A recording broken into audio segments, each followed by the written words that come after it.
Salutations to those who are young and young at heart. Oremi, Madamfo, Enyim, Salam alaikum, Hola, buena gente, Bonjour, legend, Linja dumelang, Murigaboto, Muliwanji, Murigaboto, Makadin, Karibu, Mwakaitawani, Munotambere. Welcome to Blackview SDA online platform. This is a place where your soul will find rest. Did you know every Wednesday and Friday at 6:15 p.m. we have consistent midweek prayers? Not only that, during the day from Monday to Friday, if you need a soulful song, please tune into our platform and indeed you'll find rest for your soul. On Sabbath, which is Saturday, we have services from 8:30 right up to 6 p.m. What do you expect to find? We have got the church at study, Sabbath school, music. It's story time. Even our little ones, the children, will find solace on Blackview online worship platforms. Yes, not only are they going to receive a powerful sermon for them, but including the songs, and they'll sing the songs of Zion in the comfort of your home.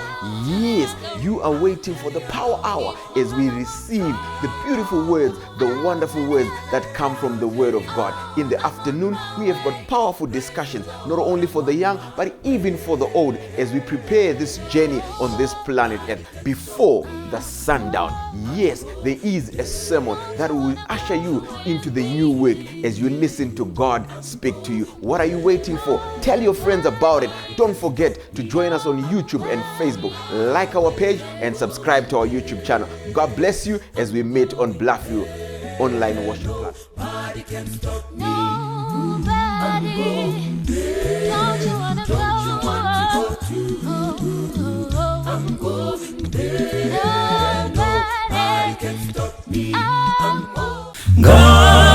Ngandifane na Jesu awe mponesi wangu tizatenyine rudo tifawisese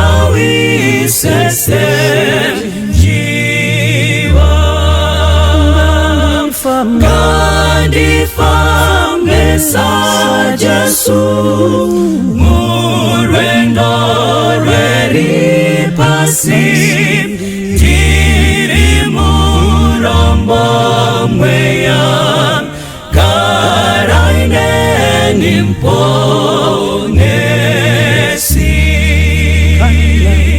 kana achinzwa shiri zimwe zichiputika atiitire mutsa ngedi anondizwawo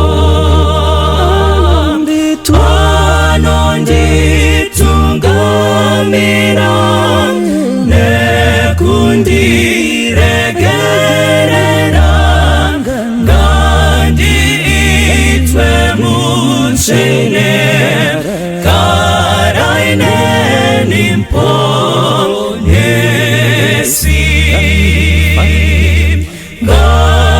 ngandifane na Jesu mukurarama kwangu tizorore kunemwi banjimba inyere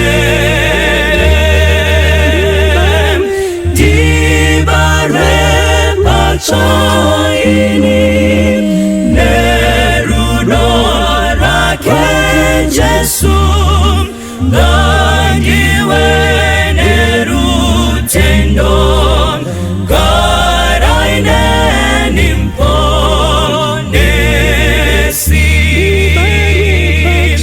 dibarwe pachaini nerudo rake Jesu ngangiwe nerutendo karaine nimponesi.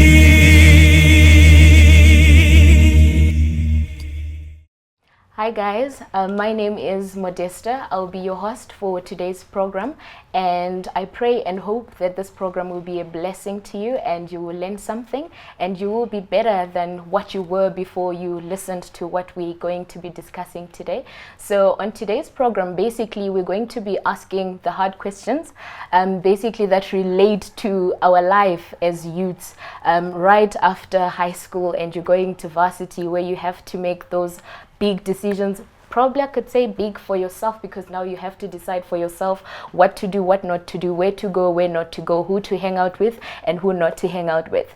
And then also it also affects some of you who are after tertiary. You now have your sort of freedom because you can pay your own bills and make your own decisions with your own money and stuff. So with me here I have my friend Ernest Mnyoro, and I have my father, Elder Machando, our father as well, to you viewers out there. But before we start with our program, I'm going to ask Ernest to just give us an opening prayer. Let us pray.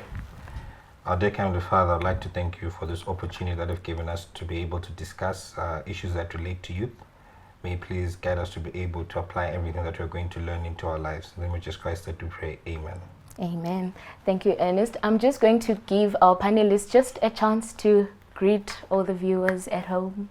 Hello, how are you? My name is Ernest. I'm going to be participating in this discussion, but basically, I don't know if I have the hard questions that have been said that we're going to discuss during this panel discussion with Elder Machando.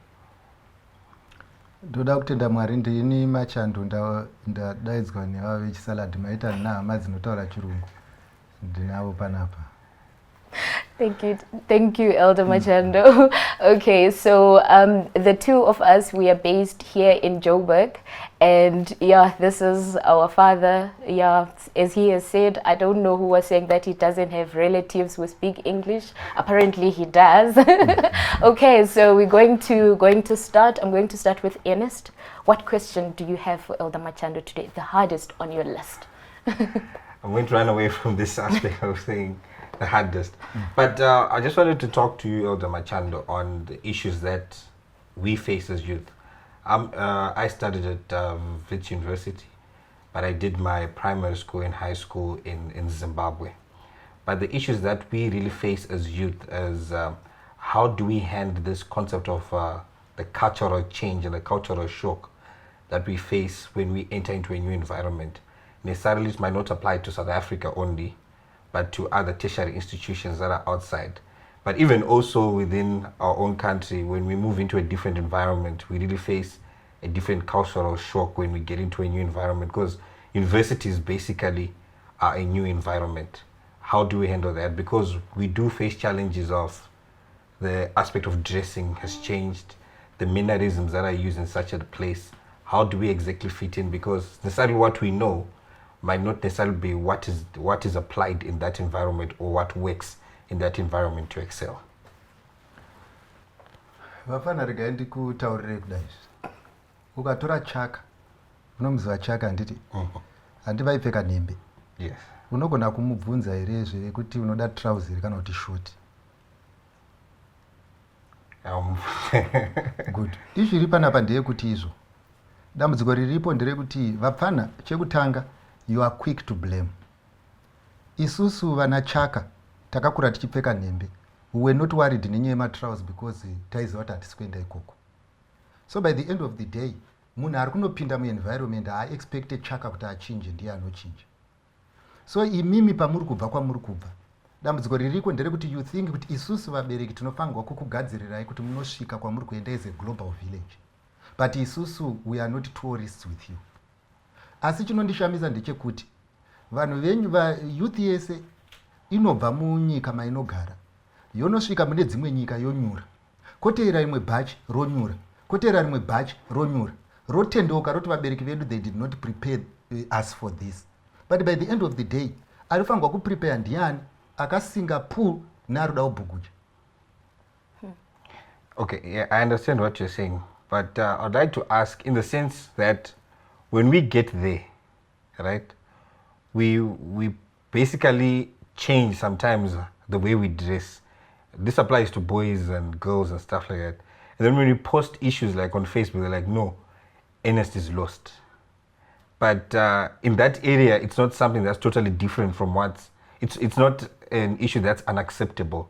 It's what's the cultural system that exists in that area. So my question is, how do we make sure that we don't go to the extreme of the other side, and also stay in an extreme that we are not able to actually fit in or adapt? Maybe zvandoda kuedza kutaurira ndezvekuti izvo kana ambassador weAmerica akatumwa kuya kuZimbabwe, he remains an American ambassador. WekuIndia akatumwa kuya kuZimbabwe, he remains an Indian ambassador. WekwaMachando akatumwa kuenda kuSouth Africa, he remains an ambassador wekwamachando. Unfortunately, when you get there, you don't want to be an ambassador wezvaunoziva. Unoda kunoita ambassador wezvimwe zvinhu zvinyowani. And more expecta isusu kuti tichinje.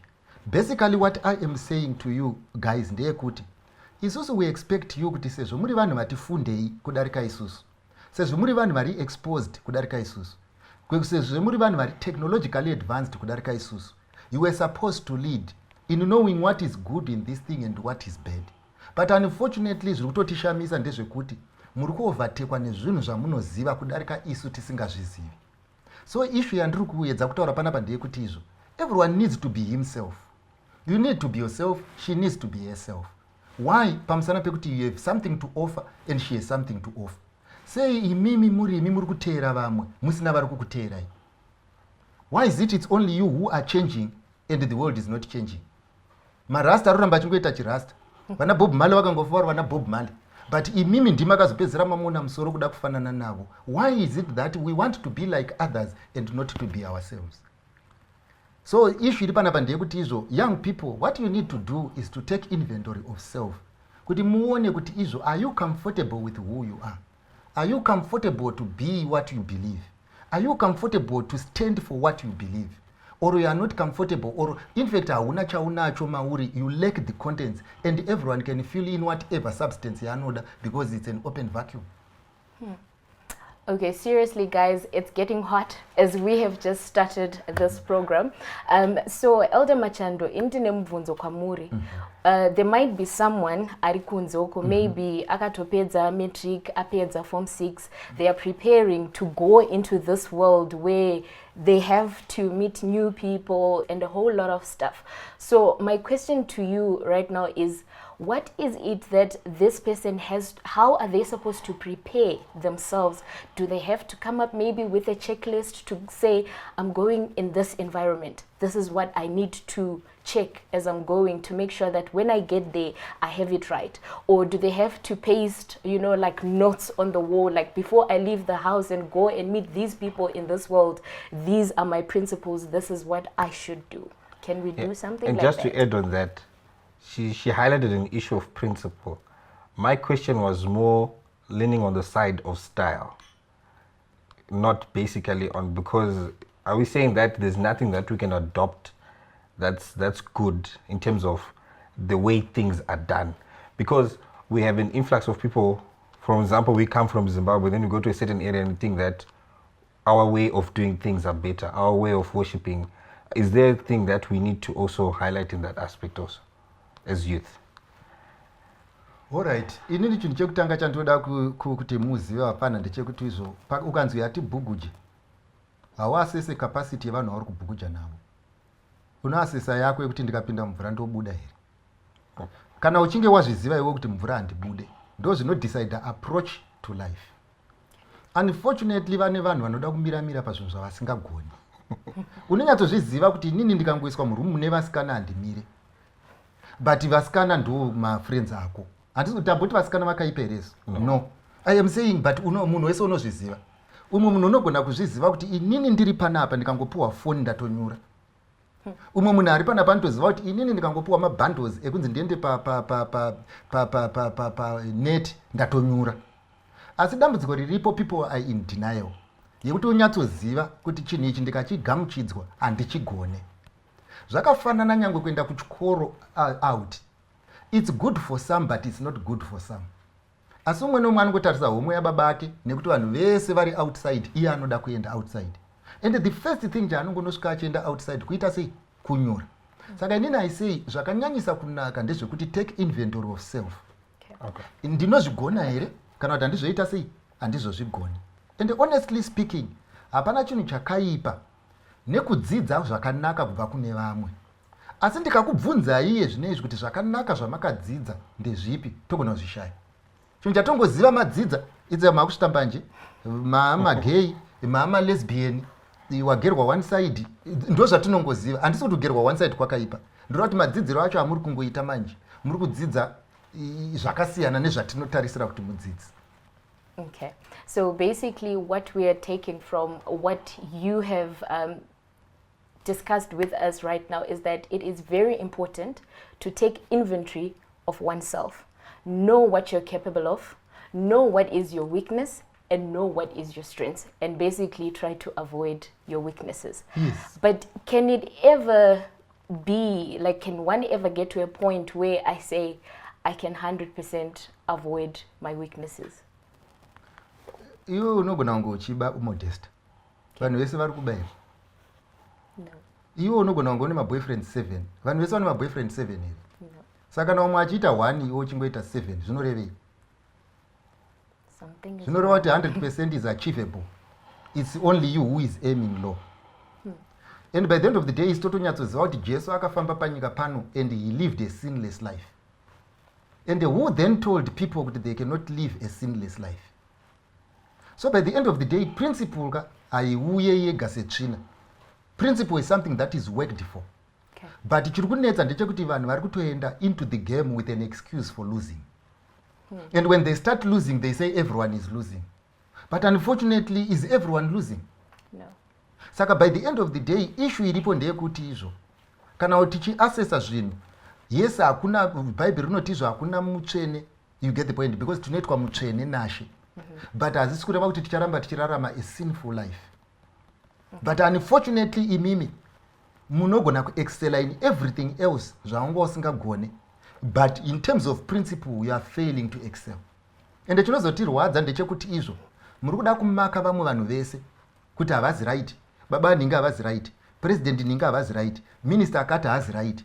And why? Because ari kutadza kumanage natural resources. But imimi makagara natural resources amakapiwa naMwari, asiri mugomo ari pauri, you are failing to manage. Munhu anotadza kumanage mazamu 2 amera pachipfuva chake, asi ari kutarisira kuti ndichazopiwa nyika kuti ndiimanage. That is really deep, food for thought. So basic, and then also there could be some viewers out there who are watching these programs with their parents at home. I know you said we should not blame Imimi Sevaberek. There's this statement that I usually like to say that sometimes when we were in high school, it was more of like when I get home and I've passed everything, everyone at home is happy. Some of these things, they are never really discussed. Like, as much as we may want to run away from it, I still believe that it is important for our own parents to prepare us as well for life after passing everything, because I may be good at what I do academically, excel at everything, but when it comes to a matter of principle, I'm the worst when I'm by myself, because now you're coming from a situation where ndagandiri kumba ndichenda kuchikoro vabereki vachingondiona and I was always closed indoors. So inini, I still think that sevabereki tombodawo nguva yekuti mumbonyatso kutidzidzisa the right principles, prepare us for the world out there, because it's just not academic. Inini handirambe kuti kuna vamwe vabereki vanotaira panyaya iyi. But mubvunzo wandoda kumbokubvunza ndewekuti vabereki vangakanganisa, you get the point. Sezvino zvamunoita kuchikoro, vanhu vazhinji vanoti kana vakunyora exam honzi hatina kumbozviita. You get the point. Yeah. Asi mubvunzo ndewekuti nyora zvawakaita, anoramba achingofoira.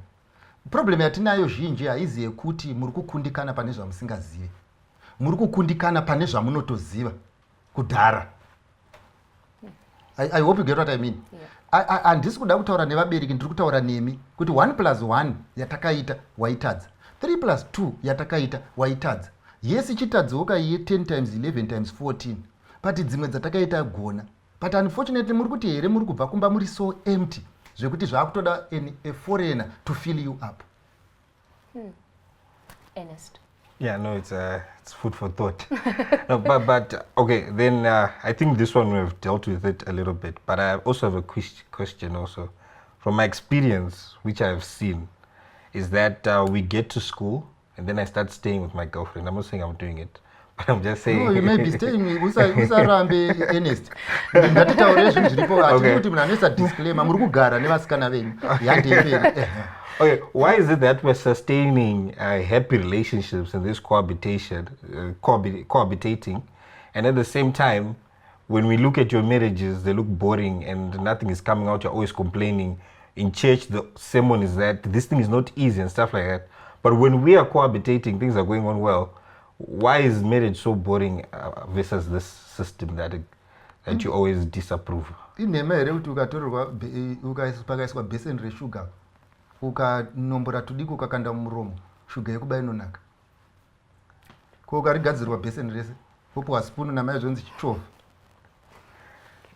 Dambudziko riringori pamutsauko ripo pakati penyu muri kuita live in nesu ndokuti sitigere nebheseni reshuga. So based on the sugar, what's really making it boring?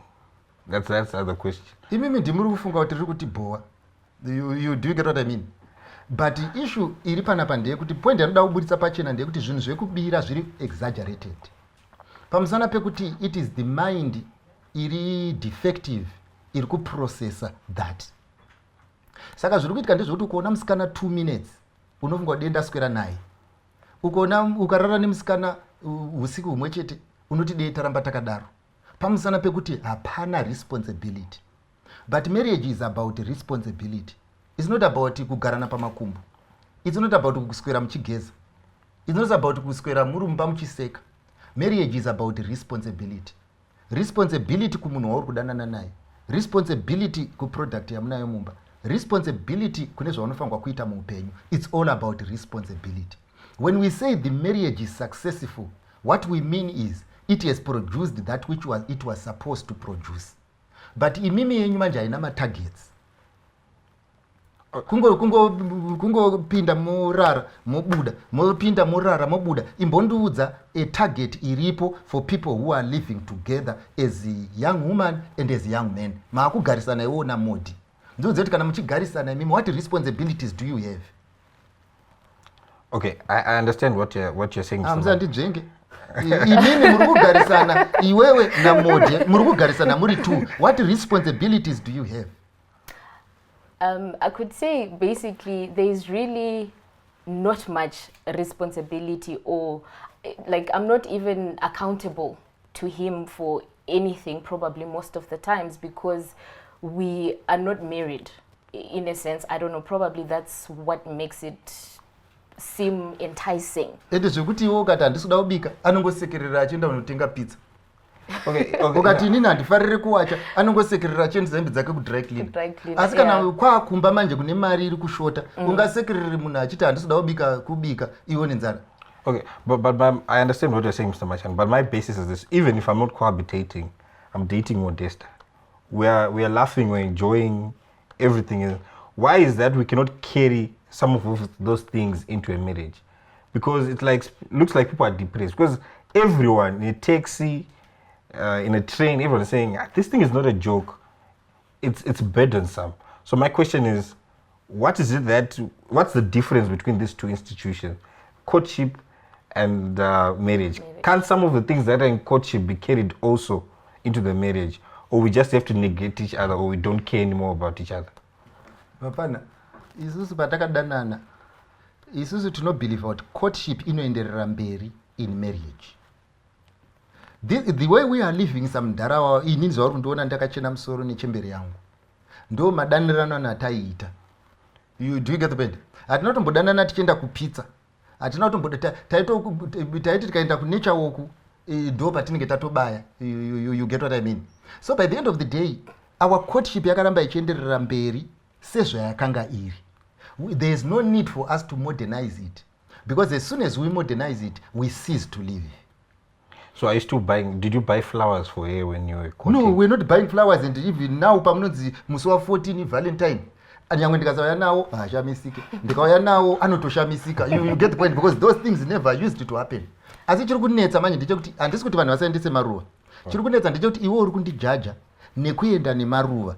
Nyamba inini relationship yangu was not based on what? On that. So are we saying that people are leaving some of these things which were good and not taking them into their courtship? Or basically their courtship was a fallacy? Good. There are some people like normally ndodzoka kwamuri vafana. Chimwe chinhu chamuri kuti courtship ingori obsession. Hamuna dating yamuri kuita imimi. Hapana courtship iripo. Makangopinda mumvura ndokubva mangonyura. Saka imuri kufunga kuti mvura yakudziya, nyamba madziisa mvura. While you are there, indine mvunzo wandinawo along those lines yokuti we are dating or we are courting, whatever it is that we call it nowadays. So what are our responsibilities towards each other? Because it's a word that you've used of responsibilities. Dzimunguva, like vakumana mazuano nonzo vachiti uyasi wife material, uyasi wife material. And then maybe ndovandati kuti ndive wife material sezvo ndakudana na Ernest kozvino ndomboenda ndombonomwachira ndombosvikawo ndombomubikira. Is that right to do during courtship to prove yourself as wife material? Yeah, I'd like to also elaborate on that question. What's a woman in terms of courtship? Does she have to listen to the men, right? Does she have to always give her money also to the boyfriend? Does the boyfriend need to dictate how the woman does her things? Now, the same question now also flows into the marriage. Does the system which was working here cease to exist because now we're in what we call a holy matrimony? Does she now cease to exist because I'm not treating her different because now we're married? So that needs to be elaborated further on what it really means between these two people when they're dating, and what it now does the situation change because now they're married. Because Mr. Machando, they feel value. Sometimes they feel value before marriage. And now when they're married, there's no more value in terms of who they are. Because when she now becomes a housewife, I feel like she's now useless. I'm now attracted to other people who are more sophisticated, as per se. So the question is, in adding to Modesta's question, is there a change between her before marriage or there's an after person before marriage? No, munoziva mundiregerere kushandisa mawedzi aya ndewekuti izvo kufunda hakupedzi kupusa. Imunogona kufunda asi vazhinji venyu makapusa. Kana ndichiti makapusa, this is what I mean. Ndepekuti izvo you are busy evaluating my relationship yakaestablishwa mu-environment iri different from your I hope you get what I mean. And by the end of the day, yours yakaestablishwa mu-environment yayo. Kana chiti mu-environment yayo ndiri kureva kudai. A man does not become abusive nekuti aroora. A man is always abusive achiri mukomana ichiri boy girl relationship. But we don't want to see it. We think it is submission. Munhu anoda kuve ne-authority pachinhu chisiri chake. Zvakafanana nekumabasa kwatinosenza. Aupe mutemo pamunhu wepa next door. Unopa mutemo pamunhu anosenza pabasa pako. Saka mimi kana muchidanana hapana there are no obligations here except to be honest with each other. Haana uchanofanirwa kunowacha kumba kwako. Unowacha iwewe muridzi wehembe. Haafanirwa kuuya kuzobika kumba kwako. Unobika because izvozvo haadi kuzvigaina through courtship. Anozviitiswa kumba kwavo. Ndoko anopractiza kubika nekupractiza kuwacha. Haapracticire kumba kwako iwewe. Saka kana akuzoda kuwacha, iwewe chitsvaga atori trained from home. Kwete anga achiwacha hembe dzani, hembe dzako. Uye number 2, handizivi kuti vasikana vanofunga sei. They think kuti kana muchidanana muri mukomana nemusikana you should submit to your boyfriend as you do to your husband. Hazvisenze zvichidaro. Submission yakapiwa instruction to married people, not to you people. Imimi in fact pa courtship ne dating hamutorimo mubhaibheri. Pabataka hamutorimo mubhaibheri. Mwari anga asina kuzviona zvakakodzera. Why? Because aiziva kuti munhu akangosarudza chiri kuenda chinotoisvika. But by the end of the day, now that you are doing it, it is not sin. But you are not husband and wife. The values of a husband and wife are related to you. And number 3, ndoda kuti mubate madzimai edu isusu kana azove housewife azviroti havasina kukosha. And anobvunza munhu wese akaroora neakaroorwa. Hakuna basa rinonetsa serinoitwa namai pamba. kana mai vakabuda iko zvinezvi vakanzi vari kuenda kuholiday pamba ipapo panenge pane confusion. That's why you find people work late. People can't do. It's not like handigoni kubika sadza. You get the point. But by the end of the day, there was someone who was responsible for that. Hakuna chinhu chinonetsa sekumanija mwana. Hakuna chinhu chinonetsa seschool run. But by the end of the day, basa riri kufungidzirwa kuti someone has been relegated to a station where she is not important. It's not like that. Women will always remain important. Why? Pamusana pekuti the gap that they are feeling, nobody else can feel it. Kunyange ukaita kuku kubasa kwako iwewe, you cannot feel the gap that your wife feels. Saka it's not like we have relegated our women. We love our women and we are happy with our women. Inini hembe dzangu handitozivi kuti izvo inombodambuka button. Wakamboona munhu mukuru ane hembe yakadambuka button ine mabutton asipo padumbu apa? Unoti hadzidambuki. But there is a manager out there who knows kuti kana ndichinge ndabuda mabutton angu aripo. We cannot say that is not important.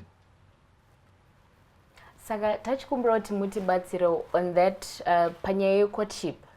Saka imimi muri kuti zvatinofungira isusu kuti ndo courtship yacho muri kuti correcta kuti aiwa maviewers vari kumbanzi naelder aiwa haisiyo courtship zvatinofungira isu vamwe. So help us, maybe just 5 things, that can define what real courtship is or what we should do during courtship, or maybe something that would open our minds to say during courtship this is what you ought to be doing as a woman or as a man. Kana uda kuziva kuti izvo you are quoting right, chinhu chekutanga chaunoziva value addition. Kubva musoro wakatanga kufambidzana natsanava chii chakaitika muupenyu hwako, loss kana gain. And most of you munogona kuntaurira loss. One way or the other you are losing, and you are even losing yourself. Number 2, chinoitika ndechoti ukaona munhu achifarira kukuona usina kupfeka, that's abusive person. Handitreseka. So by the end of the day, the things that we think we are enjoying, we are being abused. Unfortunately, kana tiri uko, we never know kuti we are being abused. So automatically, some of the physical involvement iripo, iri kungoratidza kuti someone is benefiting at the expense of the other. Number 3, ukaona relationship yaunayo yakukuisa kure nemunhu akakubereka, zvekuti iwewe unoona muyenzi akosha kudarika munhu akakuyamwisa, automatically haishande. Number 4, if you are not spiritually growing, then you are dying. And why would you want to enjoy life with someone who enjoys a dead person? And check with 5. 5, yes. And number 5, ukaona relationship yenyu isiri kunakidza. Kana ndichiti kunakidza, zvandiri kuteva ndezvekuti izvo, it's something that you look forward to. There is a difference, mark my words, looking forward to the activities of a relationship and looking forward to the relationship. Zvinhu 2 zvakasiyana. Saka unogona kuti mukomana ndomuda because anokukisa. Unogona kuti mukomana ndokuda because anokutengera pizza. Unogona kuti mukomana ndokuda because anorara newe. Unogona kuti tiri kudanana pamusana pekuti you are physically involved. These are the activities of a relationship. What you are missing are the benefits, not the relationship. So by the end of the day, if the relationship on its own cannot stand on its 2 feet, there is no relationship. What is relationship? When we are talking of a relationship, maybe let me go back. Vapfana chandoda kukudza ndechekuti in life, when you are dating, you are looking for a friend. Okay. You are not looking for a sex partner. You are not looking for a production machine. You are not looking for a sponsor. You are looking for a friend. And friendship does not come naturally. Friendship is built. And the time you are going to date and court, no time where you are building friendship. So much so that kana mazoenda mberi, zvinhu zvenyu zvinonokufairai. But chiri kuitika kazhinji ndechekuti izvo, you are not building friendship. Ichi ingoripo ndeyekuti izvo you are busy doing other things that are not necessary. When there is no friendship, ndo paunozoti muchingopedza kuroorana nhasi, murume musi wekutanga anonorara kubhawa, Why? Because iwe wauzi shamwari yake. Shamwari dzake dziri kupi? Kubawa. Dziri kubhawa. Saka kana aida shamwari kubhawa. Kana akuda kurara nemunhu kumba. Kana aida shamwari pa WhatsApp. Kana akuda munhu wekuproducer vana. Kana achida shamwari anoziva kwadziri. Ndosaka mufoni medu makazara mafriends edu. We know who our friends are. So this is where you are losing it, guys. Hamusi build a friendship. You are busy promoting other people's products at your cost. Okay, so the other aspect that I want to come to that I personally would want to be helped, probably someone also at home would want help with regards to that, is the Bible says we should not be unequally yoked, right? So, kanatiri mo relationship, how do we balance our, is there supposed to be anything like our spirituality, the two of us, me as a youth and the person that I'm quoting, or ndezvimwe zviya zvekuti patinozonopinda mumba ndipo patichati alright saka tikuzvibalansisa sei zvinhu izvi, because ndokwanisa kuona Ernest akamira kumberi muchechi achiparidza ndobva ndati mukoma ava vari spiritual. Kana kuti ndiona umwe munhu aona sisi vachiimbisa muchechi obva ati vari spiritual. Kana kuti akangomunzwawo achinamata akati vari spiritual. So how do we balance that in our quoting as youths, the spirituality aspect? Regai ndikutaurire zvenyu vapana. Hakuna chinhu chinobhowa sechechi muchiri vapana. But muchaida maroora. Kungoti ndigare ndakutaurira ndosaka muchiona kuchechi kwakazara vakadzi vazhinji. Vakazozviona kuti kana kune chinhu chakakosha manje ichechi. Saka chechi yamuri kutiza ikai hatimbokumhanyisii. Kumberi uku tonokubatai. Because kana pane chinhu chinobetsera manje ichechi.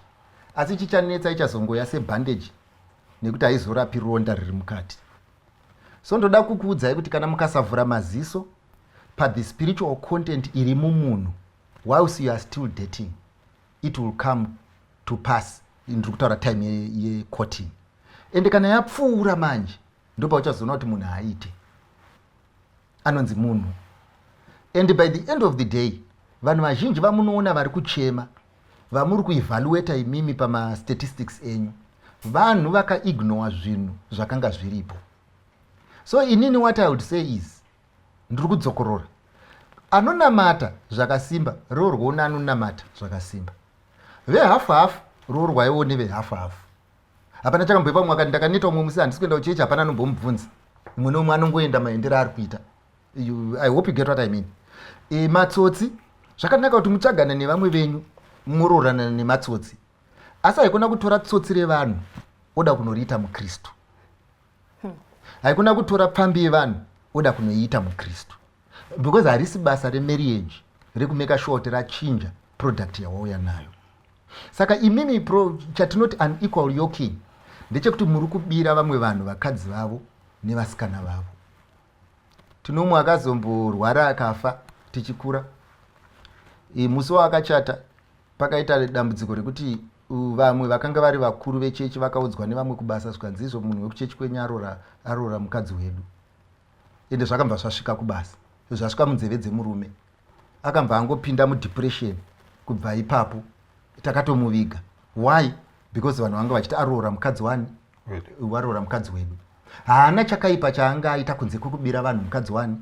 Wavo. Saka iye dei akasiya varidzi vemukadzi vane mukadzi wavo, akatora wake zvaiita.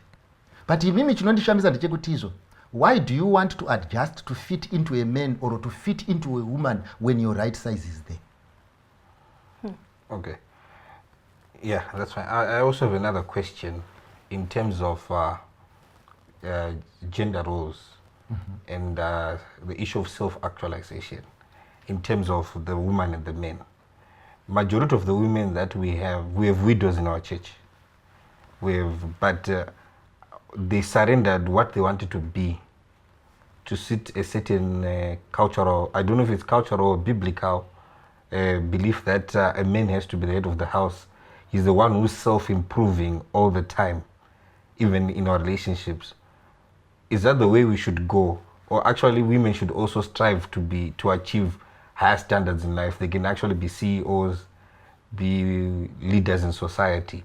because at the end of the day, we will find out that some decisions were made that deprive them to progress in life, and now they have the burden in the marriage of taking care of 4 children, when they could have been something that would actually have sustained that family, which is single-headed. So aren't we having decisions that are made that actually deprive the full potential of women and actually make them worship God in a much better position, where they actually realize that they are at the position that they want to be in society? Harikandi kubvunze mubvunzo, rikandibvunze Modi, asi riyabvunza mubvunzo. Nai Modesta, iwe unofunga kuti mai vako dei vakanga vari CEO nevasiri CEO, chii chaichinja muupenyu hwako? vaingoramba vari mai vangu. ndo ishi ingoripo yekuti izvo muri kuona shirikadzi dziya dzedu dzamuri kuona dziya dzitori right papai.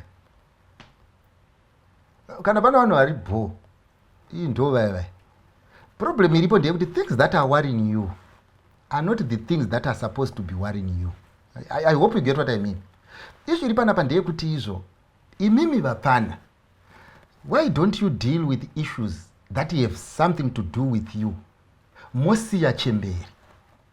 Tiri kuita problem nemi vapana ndimbodzokorora. Vanenge vachiti izvo maelder tsiura nai vamwe vari kutora vasikana vedu. Do you get what I mean? No problem iri kuramba ingoripo. We are busy concentrating nekuti vanhu vari kuitei muupenyu. You get the point? And we forget to watch our space. Imimi kana muchiona kuti kuita uCEO kuchaita zvinhu zvenyu zvifai. No, issue until yesinyaita CEO, Mr. Machando. What really speaks to how we live, especially it's what our parents have lived. They are the ones who impact knowledge to us. So we live in a society whereby some things which were deemed godly are not godly at all. Like what? Like what I'm saying, that women are suppressed in terms of a self-actualization of what they want to achieve in life. That no, you cannot be above your men. Because if you look at today, I'll marry a nurse. And then for some reason, she's now made the director of Nelson Mandela Hospital. She now earns 10 times more than me, a lawyer. I'm now in a perception that a woman has to be what? Below me. And I'll end up abusing her because I feel like she will oppress me because she's now in a certain position. So I'm giving an example, but the situation is that we tend to, because I'm talking from a perspective of a situation I know, whereby a decision was made for a group of men for a woman, and now she's in this situation. So from that perspective is, are we teaching our children, even your daughter, Mr. Machando, that she has to fully actualize to the potential that she wants to be, or she needs to have something that she can have as a career in life? Because some women think that probably their position is in the kitchen, as some of the times we want to push women to. Are we actually allowing women to self-actualize and reach their dreams and potentials? Mfana rega ndikubvunze. Yes. Varume vangani vanobuda nepawindo vachienda kuvasikana? Kana kuti vakawanda ndivapa vasikana vanobuda nepawindo vachienda kuvakomana, kana kuti vakomana vanobuda nepawindo vachienda kuvasikana? Vakomana ndio vanobuda nepamawindo. Yes. Unopinda paine musikana. Uri kuti kudzimba uko vari kuvharirwa vakomana, vasikana ndio vari kunzi fambai panze? No, as could have. But in this aspect of ndiri kubvunza in normal life. Okay. Kuti ndina daughter wangu newe wandinomeka sure kuti ari comfortable mumba pakati pako na uyu ndiani. Nyangwe vachienda kuboarding wandomeka sure kuti ari prepared for ndiani, uyu kana iwe. Nyangwe kuri kuti izvo pahembe ane hembe zhinji ndiani, uyu kana iwe. Musikana. We have been empowering these people ever since they were born. We have been doing everything that we are supposed to do for them. It is them who are surrendering those rights to men and not us taking them away from them. We send our kids to school. Uyu tunomutumira kuchikoro. Kwakafanana nekwaunotumirwa iwe. That is empowering. Asi kana asvika kuchikoro ari kusvika sei? Ndiri kumupa mari yechikoro, unodaidza vomwe rangoma riruko, voya vogara vese vachidya mari iya, kana vapedza. I know of a lady akabhadharira mukomana school fees achiti hanzi kana iye azopedza anondibhadharira. What kind of thinking is that? So when you come now mapedza munopizika paplatform, munhu kuti tiri kubirirwa.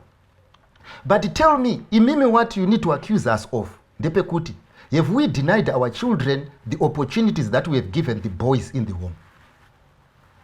That's a very good question, but also it also speaks to societal norms and the thinking that also even exists in our own church. Are we actually propelling, actually advising our children to actually reach the high school? Because the issue in and a child has to be married, a girl child has to be married before the age of 25 or 30. After that, I don't know what they call such women. It looks like they've not achieved anything. They cannot be married. Because society, we discuss these issues and we discuss these girls also in our private corners. So my question is, what are we doing, and you as a father, to tell your children that marriage is not actually, I don't know if maybe marriage is the highest level of achievement in life, but I'm refusing to be confused young people. Ndiri kuti inini issue iri panapa ndeyekuti ndatire imi mune perception yenyu, which is fine. Ndiri kukubvunza mubvunzo uri simple. Yes. Are you accusing us of denying our daughters the same rights that tiri kupa ku the male child? Yes. Are you accusing us kuti isusu we are not sending them to school? Are you saying we are not empowering them?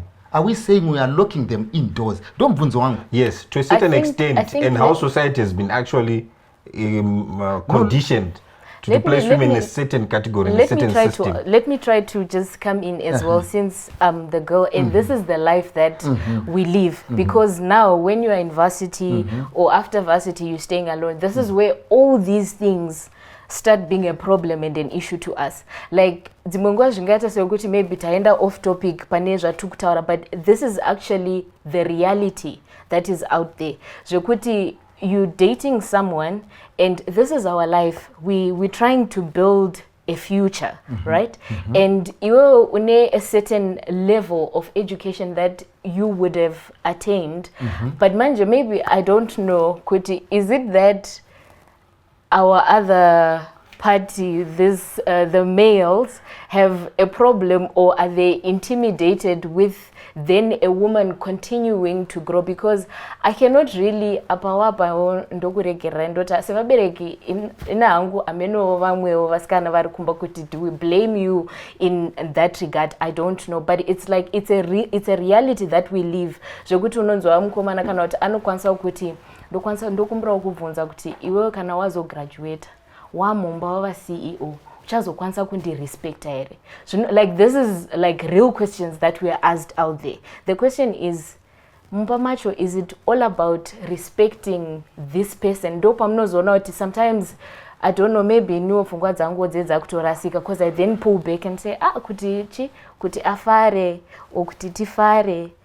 Right, it's not two-sided question, but 0-1. Mira ntange ndataura. Imimi ka mutizo mukaenda musango mukarumwa nemagoka. Modzoka kumba motizo taifangwa kunobvisa mago musango. Matisina kukutumai. Isusu taendesa munhu kuchikoro akanosarenda matidhi dzake.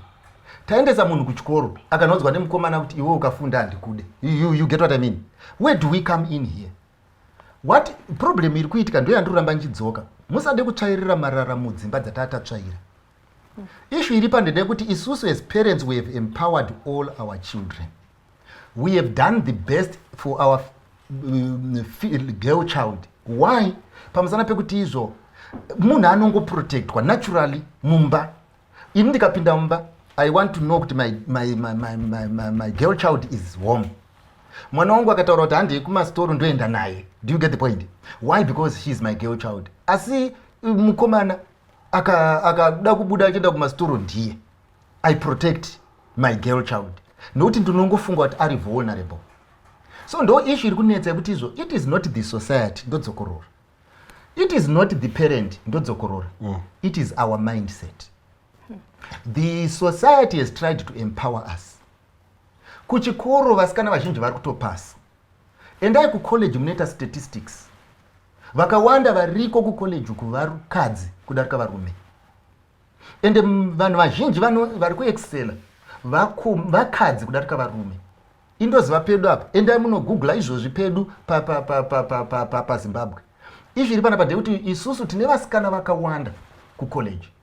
Tine vasikana vazhinji vatonorana mabusiness.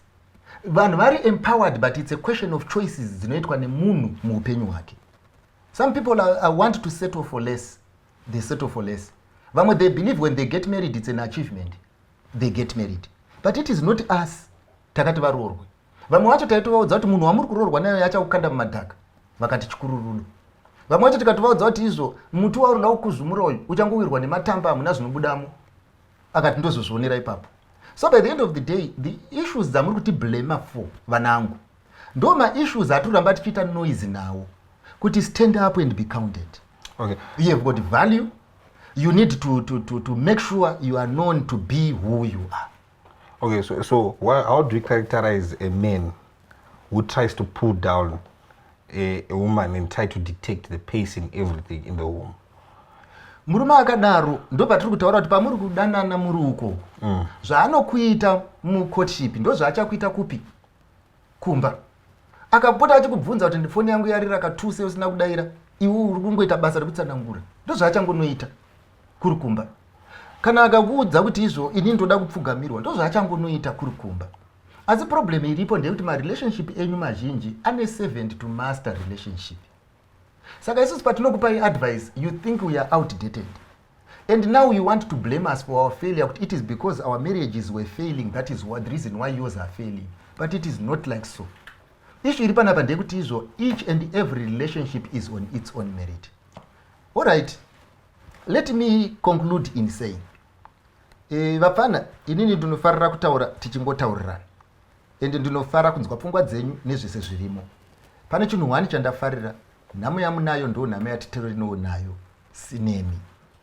Isusu chinoshuvirwa nesu maparents, we want you to be better than us.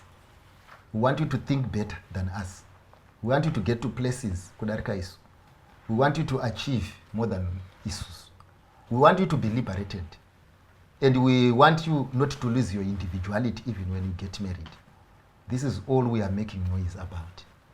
And exactly what you are claiming is what we are trying to give you. And the only way we can give that to you is to tell you kuti dzokerai pamurayiro nezvipupuriro. Mukangodzokerera chete pana Jehovha, mukasaita mashortcuts pane zvinhu zvakataurwa mubhaibheri, mukasaita mashortcuts pane moral values atinoziva, you will get to places. And kazhinji kacho, let's not blame anyone else for our failure. Ngationgororei isu. Kukundikana kwemarriage yangu ndakurege kukundikana kweyako. Kurova kwangu mukadzi ngakurege kuinfluenza kurova mukadzi. Unofanira kunge uchitotaura kuti if I am to marry, I want to be better than this man. If I am to get married, I want to marry a better man than this man. I hope you get what I mean. Isusu, we don't expect you kuti muti patakawa nemi mwetu wose futi mowa. We expect you kuti izo patakawa imi musumuke. Saka tokushuvirai zvakanaka, ende tinoimba paticharamba tichitaura, tinoramba tichionesana, asi pfungwa yedu yakafanana. Ngatinamatei. Baba wedu namuponesi musiki wedenga nepasi. Rumbidzwai nekusingaperi nekuti zvakafanira imi. Nyasha mbiri nerugare dei zvingave zvenyu. Muzita raJesu tinonamata. Amen. Amen. Thank you everyone at home. That is all for today. We hope to see you next time and God bless. Vese vanonzwara uranyi sokora kanaka murese pasi kuti vanhu vese ngarinzweni uyo unoda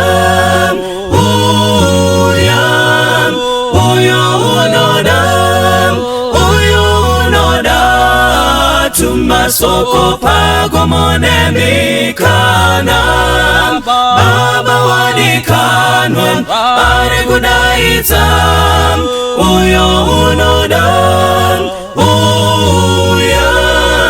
uyo unouya nasi uya pinda pamusiwo wazarurirwa Jesu ndiye nzira yeidiyega uyo unoda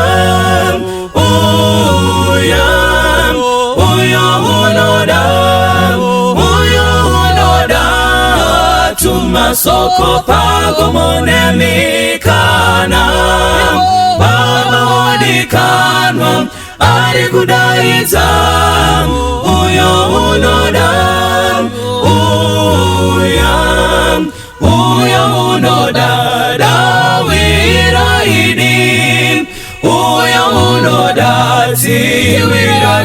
izwi uyo unoda upenyu darini uyo unoda uyo unoda tumasoko pango munemikana baba odikano ari kudaidza uyo unoda